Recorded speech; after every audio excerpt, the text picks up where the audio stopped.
এতগুলো দিন পড়াশোনা করলাম। হ্যাঁ, আর সেই সঙ্গে তুমি আমার প্রেমে হাবু দেবো খেলে। তুমিও পেয়েছো, এখানে আসার আগে বললে তুমি কোনো চিন্তা করো পরীক্ষা, আমি যা পর আসবো। এই কি বুঝি তোমার গিয়ে ফিরে আসার নমুনা? আশ্চর্য, তার জন্য তোমাকে একেবারে আমার অফিসে চলে আসতে হলো প্রতীক্ষা। চলো চলো ঘুরতে নিয়ে আমার ঘুম হয়নি।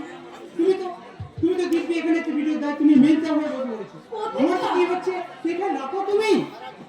সারা জীবন তো তোমার খেয়াল রাখতে হবে মশাই, অন্তত দুটো দিন এই গ্রামের মানুষগুলোর খেয়াল রাখি।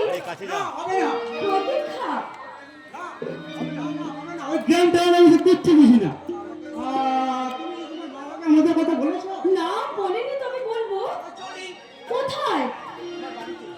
তোমার বাড়িতে তোমার বাবা মাকে আমাদের প্রেমের ব্যাপারটা বলে সবাই যে এখান থেকে নিয়ে তোমার শহরে চলে যাবে। সত্যি প্রতীক্ষা, তুমি না, তুমি একটা পাগল।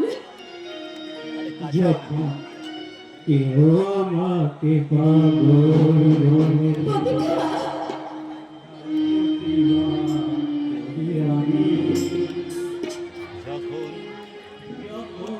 তুমি আমায় পাগল বলো,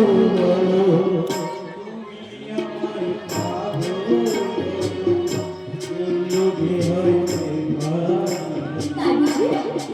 আমি ধন্য হয়ে পাগল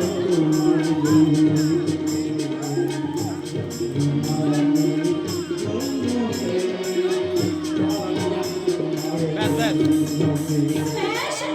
ব্যাস, খুব হয়েছে। এবার লক্ষ্মী ছেলে তোমরা আমার কথাটা শোনো দেখি। বলছি কি, শোনো না, বলছি কি, এই কটা দিন না আমার ভীষণ কাজের চাপ। আর তুমি এখন চলে যাও প্রতীক্ষা, আমি রবিবার দিন তোমার সঙ্গে দেখা করবো। রবিবার? বাবা মানে 5টা দিন অসম্ভব। এই 5টা দিন তোমাকে না দেখে বলবি যখন কাছে টানবে তাহলে দাঁড়িয়ে থাকে ওর কাছে। আচ্ছা ঠিক আছে ঠিক আছে, তোমাকে কোনো চিন্তা করতে হবে না। আমি বরং একখানি তুমি এখানে থাকবে মানে? হ্যাঁ? সবার সামনে বলবো, ম্যাডাম কি লাগবে, ম্যাডাম কি খাবেন। আর সবার আগে তুমি আমাকে কি বলবে? ম্যাডাম, তাই তো? আর তখন আমি তোমার বুকে মাথা রেখে কি বলবো জানো? কাছে যা, কাছে যা। স্বপ্নের মাঝে এই